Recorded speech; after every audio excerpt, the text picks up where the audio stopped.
There was recently yet another school shooting in the United States. As always, there are a number of solutions offered to the school shooting question. Teachers should be armed, AR-15 style rifles should be banned, high-capacity magazines should be banned, stricter background checks are needed. In the limit, perhaps some of these measures could work, in the specific sense of stopping a school shooting with a specific weapon. But when you change the rules of the game, you change the game. Is a school shooting an end or a means to an end?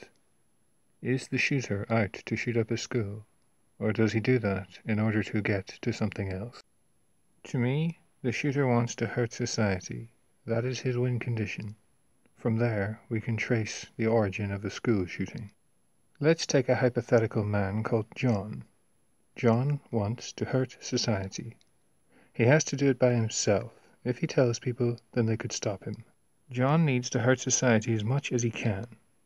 The best way to do this is to kill people, lots of people. Therefore, he needs some level of impunity while he does this. He can't have people stopping him before he can cause maximum damage.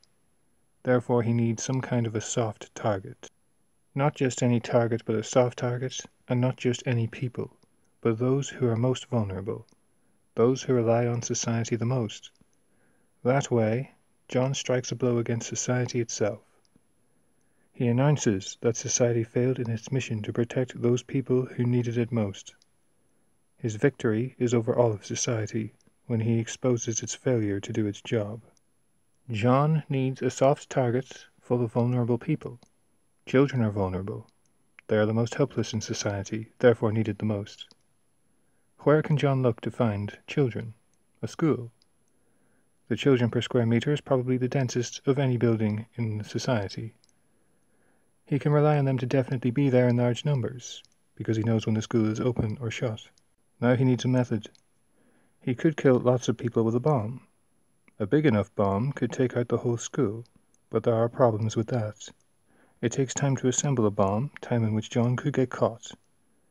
It might also cost money that John, a young man, lacks. Plus, the bomb might explode prematurely, or not at all. Or maybe he will not be able to park it close enough to the school on the day in question. A bomb is out. A gun is the next logical choice. In America, this is always an option. But what type of gun? Number 1, John needs to be able to get a gun. Either buy one, or know someone who already has one. Therefore, this gun, whatever it is, will have to be fairly popular in order to be readily available. John wants to do a lot of killing quickly, so he needs a gun that is easy to use. One that is light, has a low recoil, that's accurate and powerful, that's quick to reload. Ideally, the magazine should have a large enough capacity for 2 reasons. 1, it is easier to carry more bullets with fewer magazines. 2, John can kill more people if he needs to spend less time reloading. Thus, the stereotypical school shooting emerges. It is here often that the debate lies about what to do about John. But if you start to limit what John can do at this point, then John reacts. His objective is not to shoot up a school with an AR-15. He only does that because he's trying to hurt society, and he has decided that this is the best way. So if you get rid of the AR-15, then John will choose the next best thing. Maybe an AR-style 9mm carbine, maybe a Glock pistol. Suppose we keep limiting the guns until John is stuck with something awkward, a revolver perhaps, or a double-barreled shotgun, or a bolt-action rifle. John liked the AR-15 because it was easy to use. He probably did not need to train or practice with it. Now that he's been forced to use a more difficult-to-use gun, he'll train with it, because that is what is necessary for him to achieve his mission. Or suppose you make the soft target into a hard target by arming the teachers. John will react to this. He will wear body armor. He will no longer attack inside of the school where he might meet a teacher. Instead, he will open fire from the edge of the playground or in the car park. Or maybe he will attack something other than a school. There are always soft targets: hospitals, zoos, sports stadia, etc. John can always react in other ways. If he cannot make a school shooting work, then he will try something else. He will run the children down with a van as they cross the street. He will petrol bomb their school bus. In the limit, he could even try a knife attack.